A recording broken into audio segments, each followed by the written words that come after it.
Donc, nous avons toutes les deux, lors de ce travail et de cet axe régulation, régulation, nous avons toutes les deux privilégié au cours de cette recherche POPSU le repérage, en fait, de ces règles du jeu qu'a évoqué Marie-Pierre Lefeuve tout à l'heure, ces règles du jeu qui coordonnent et qui régulent l'action.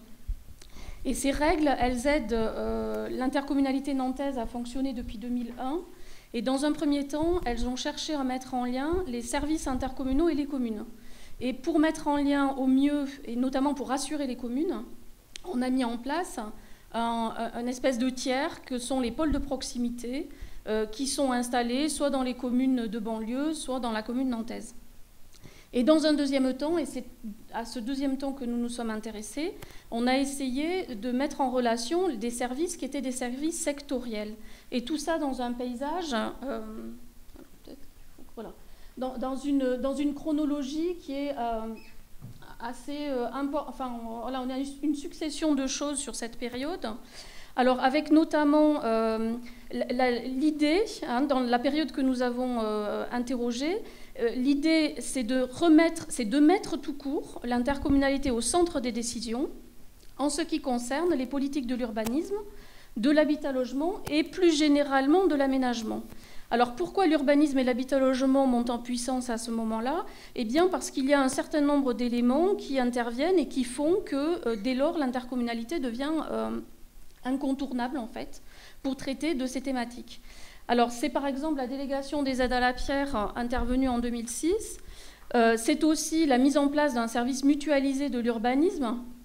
Donc la mutualisation des services démarre en 2008 pour l'agglomération nantaise.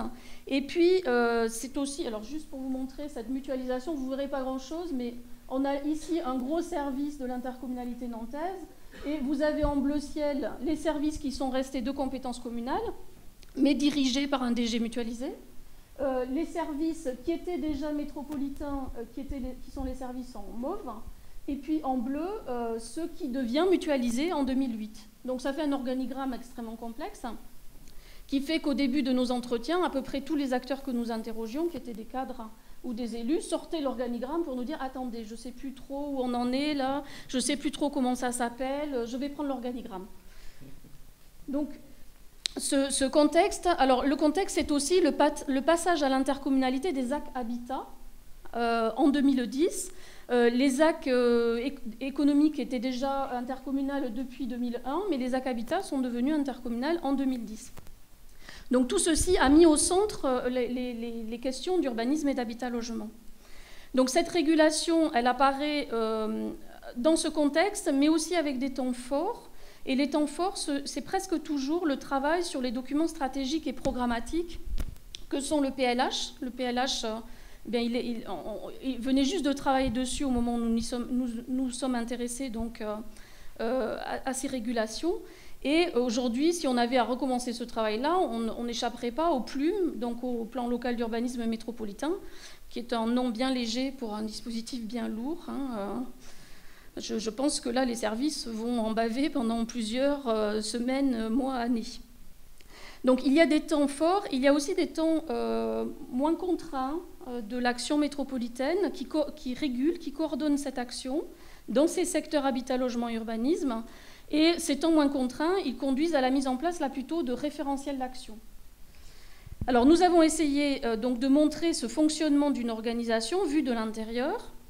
Pour la voir au mieux, il faudrait presque d'ailleurs mettre en place des choses comme on les voit dans les romans de David Loge, des sortes d'échanges entre les gens des services qui viendraient à l'université et des gens de l'université qui partiraient dans les services. Et là, je pense qu'on comprendrait encore mieux. Nous avons essayé de comprendre quelque chose qui n'est pas simple lorsqu'on arrive dans un système. Nantes Métropole, donc nous avons essayé de comprendre le fonctionnement à la fois dans les relations aux communes et au sein des services. Et Nantes Métropole a un fonctionnement qui s'est très nettement complexifié à partir de 2008, avec l'ajout d'énormément de dispositifs. Alors on peut les appeler dispositifs, on peut les appeler instruments, c'est ce qui se pratique plus souvent sans doute en sciences politiques. On peut les appeler outils, mais tout ceci forme un paysage assez complexe de la régulation sociale. Alors des dysfonctionnements sont relatés, c'est un peu le plan de mon intervention, j'y viendrai dans un deuxième point. Et la plupart du temps, la réactivité est très rapide de la part voilà, des élus et des services. Mais parfois, il y a des écueils, et donc j'en viendrai dans un deuxième temps. Alors, du point de vue de la régulation, nous avons identifié 2 types de régulation qui fonctionnaient en même temps. Assez souvent, elles sont présentées dans des travaux sur la régulation de manière séparée, mais nous les avons lues comme fonctionnant vraiment de manière conjointe. Alors, l'une de ces régulations, justement, s'appelle la régulation conjointe, et elle désigne le fait de produire des règles en commun dans le cadre d'un projet. Donc, c'est l'idée de construire des temps de réunion ou des temps autour de la construction de documents qui permettent la construction d'une culture commune. Or, vous voyez qu'en ces temps de mutualisation, où on a des services qui viennent de Nantes-Mairie vers Nantes Métropole, ben, la culture commune était nécessaire. Cette culture commune, elle est conçue, construite au sein de groupes d'acteurs qui sont différenciés. Alors, soit on a un groupe opposé qui est le groupe politique, le groupe technique, c'est ce que l'on va retrouver le plus souvent, mais à d'autres moments, on voit apparaître dans ces dispositifs, dans ces outils, encore plus de groupes, c'est-à-dire un groupe des élus, un groupe des DGS, un groupe des techniciens, un groupe des cadres des pôles de proximité, etc. Le plus souvent, ces groupes se réunissent séparément et ils ont, mais assez rarement finalement, des temps communs. Alors, pour vous donner une idée de groupe de travail, vous avez là sur les colonnes de gauche des outils mis en place en 2008, les commissions locales et les réunions d'aménagement, tandis que ce qui est sur le reste des colonnes, c'était déjà des dispositifs mis en place en 2001. Donc on a cherché à repérer à chaque fois dans quel lieu ça se produisait. Est-ce que c'était au siège de Nantes Métropole, dans les pôles de proximité, dans les communes, combien de fois ça réunissait des gens, hein, est-ce que vraiment pouvait se construire une culture commune par la régularité des réunions. Alors cette régulation conjointe, voilà, elle passe par la mise en place de réunions ciblées et elle va de pair avec un souci constant de transversalité, en fait, autour de thématiques qui est l'habitat, mais aussi souvent reliées au transport. La régulation de contrôle est un autre type de régulation.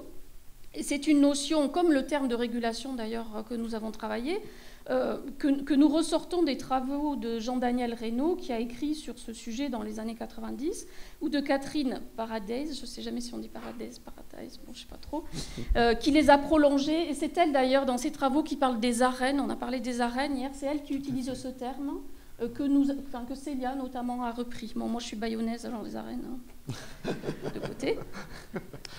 Donc ce type de régulation de contrôle, c'est une régulation donc là qui est très hiérarchisée et que l'on va retrouver dans plusieurs cas de figure au sein de l'agglomération.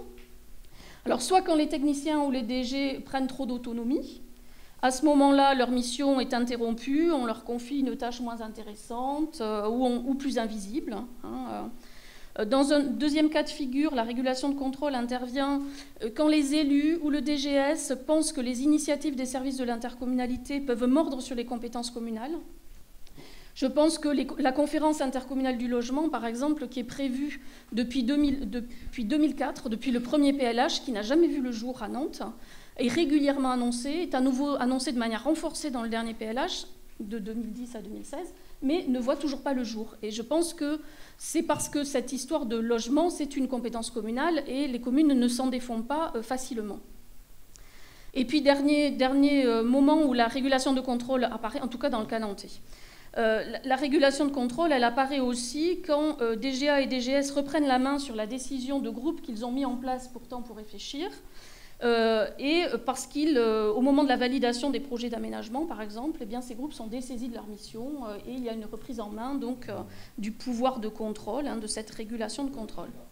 Donc cette régulation de contrôle, elle a ses raisons, elle est efficace, mais elle peut être aussi assez contre-productive quand elle déresponsabilise, fragilise des cadres, des personnels qui jusque-là ont été jugés compétents. Donc dans le cas nantais, les deux types de régulation se côtoient, cohabitent, fonctionnent dans les domaines de l'habitat et du logement. Alors sur la période donc de 2008, j'ai essayé de lister, là c'est pas exhaustif, hein, un petit peu tous ces dispositifs qui pouvaient exister. Et ces dispositifs sont un mélange de documents écrits, c'est-à-dire des contrats, des chartes, des guides. Enfin, en tout cas, les réunions mènent, et les groupes qui sont ici dénommés mènent à ces documents écrits. Ces documents écrits, ils ont pour objectif de fixer des règles, Et ils ont aussi pour objectif de mettre en lien les élus, les services, par exemple. Alors, pour vous donner quelques petits exemples, ou m'attarder peut-être sur quelques-uns de ces dispositifs, parce qu'ils sont très nombreux, ça serait un peu laborieux. Les conférences territoriales, par exemple, sont... Alors, je ne sais pas si je les ai mis d'ailleurs dans la liste. Non, elles n'y sont pas. Les conférences, bon, tant pis. Les conférences territoriales sont un dispositif nouveau qui intervient après 2008 et qui sont des lieux où les élus s'informent sur des sujets qui les préoccupent et sur lesquels ils vont discuter. Alors, ce sont les élus, les maires, mais aussi les élus communaux qui viennent dans ces réunions. Et plusieurs de ces conférences territoriales ont porté, dans les dernières années, sur des questions d'habitat-logement ou d'urbanisme, puisqu'il y a eu une conférence sur le bilan PLH, une conférence sur les opérations d'aménagement, une conférence sur la stratégie de développement urbain. Et par exemple, la conférence sur les opérations d'aménagement, elle a précédé tout juste le passage à l'intercommunalité des ZAC Habitat.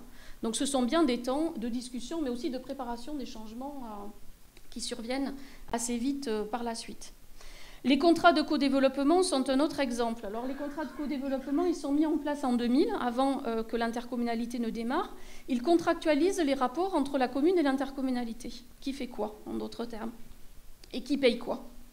Et dans leur dernière version, ils sont devenus, on leur a ajouté des feuilles de route, notamment sur les opérations d'urbanisme et les opérations d'habitat. Alors, la feuille de route, c'est ça, c'est illisible, évidemment, pour vous, mais c'est pour vous montrer que c'est un document qui cherche à repérer, à tenir un bilan comptable des opérations d'urbanisme et des opérations de logement mises ensemble, ce qui est nouveau, parce que précédemment, les services étaient des services cloisonnés, pas des services qui étaient complètement mis en lien, sauf au travers du règlement du PLU. Donc ces contrats de co-développement, ils comprennent cette feuille de route qui est très détaillée et qui doit nourrir les bilans annuels du PLH. Alors ces réunions donc, se sont multipliées sur cette période. Alors 2008, c'est la mutualisation. Les réunions, en fait, elles démarrent surtout, elles augmentent très fortement entre 2009 et 2011. Elle décloisonne les services. Je vais là aussi juste vous donner un exemple, celui de, alors je vais revenir juste avant, de la charte de gestion et d'aménagement des espaces publics qui réunit les directions de la cohérence territoriale, du déplacement, de l'environnement, des services urbains, de la sécurité et de la tranquillité publique et le département général du développement urbain. C'est-à-dire 7 directions qui sont réunies pour discuter d'une thématique qui est celle des espaces publics. Et on va retrouver à nouveau ces 7 directions réunies pour discuter des projets d'aménagement des ZAC. Donc ça, c'est nouveau, hein, c'est quelque chose qui n'existait pas précédemment dans le fonctionnement de l'intercommunalité nantaise. Alors ces dispositifs, ils sont repérés dans un document qui s'appelle « Les principes d'aménagement métropolitain », rédigé par DGA et DGS, et qui cherche à les mettre en lien. Parce qu'on peut quand même supposer, j'avoue que sur le moment, on a surtout cherché à repérer les dispositifs et on n'a pas forcément pensé à nécessairement les dater très précisément. On peut penser qu'ils sont quand même apparus au coup par coup, et parfois après que les projets soient sortis de terme, puisque par exemple dans ces réunions, on a des réunions qui ont servi à mettre en place un guide de l'écoquartier. L'écoquartier Bautière-Chénet à Nantes, il démarre en 2005, il se termine en 2013. Le guide de l'écoquartier nantais sort en 2013. Donc c'est un guide a posteriori et pas du tout a priori. Donc ces dispositifs, on a essayé de les mettre en lien a posteriori. Et ce document donc, des principes d'aménagement métropolitain nantais, il cherche à remplacer, à formaliser des règles du jeu par écrit, alors que précédemment, on avait plutôt des accords de gré à gré, en fait, entre les élus, et des interventions des services intercommunaux qui se faisaient plus au coup par coup. Donc il y a bien une reprise en main sur la période 2008, une clarification des compétences et des financements de l'intercommunalité. Alors sur les dysfonctionnements, je vais quand même en dire 2 petits mots. Oui. Je vais juste prendre un exemple ou 2. Les dysfonctionnements, si on prend le cas des ZAC, par exemple, qui deviennent communautaires, les ZAC sont devenus communautaires parce que les projets communaux étaient concurrents. Donc c'est bien qu'il y avait un dysfonctionnement et la reprise en main intercommunale, elle vient pour limiter le dysfonctionnement. Pour autant, elle est contournée. Hein, et donc à nouveau on a une espèce de dysfonctionnement, c'est-à-dire qu'un certain nombre d'élus, et notamment les élus de droite, ne créent pas de ZAC. Et c'est leur manière de contourner le système et de ne pas avoir de prise en main de la gauche sur leurs affaires communales de droite. Deuxième dysfonctionnement, vous voyez bien que ce nombre de réunions, il concourt à des difficultés. Par exemple, ce sont les maires qui assistent à beaucoup de ces réunions, parfois avec leur adjoint à l'urbanisme, et du coup, ils centralisent énormément le rapport à l'intercommunalité. Et certains d'entre eux l'ont payé au niveau communal, parce que leur lien aux élus communaux s'est distendu, et les équipes se sont fragmentées. Et on a bien vu aux dernières élections, dans l'agglomération nantaise, des communes dont les maires avaient été très bien élus en 2008 pour la première fois, qui n'ont pas été réélus. Et un des reproches, ce n'est pas le seul, c'était d'être trop impliqué dans l'intercommunalité et d'avoir trop œuvré pour construire sur la commune sans penser aux conséquences sur les budgets communaux des constructions, enfin sur les compétences communales des constructions. Du côté des agents, deuxième peut-être petit dysfonctionnement, du côté des agents, les réunions se surajoutent au travail ordinaire. Et du coup, les agents, eux, ils contournent le système. C'est-à-dire qu'ils n'assistent pas à certaines réunions, ils trient, alors qu'ils trouvent très bien cette volonté de transversalité, mais ils sont obligés de trier parce que le dispositif est tellement important que, du coup, il produit des contre-effets plutôt négatifs.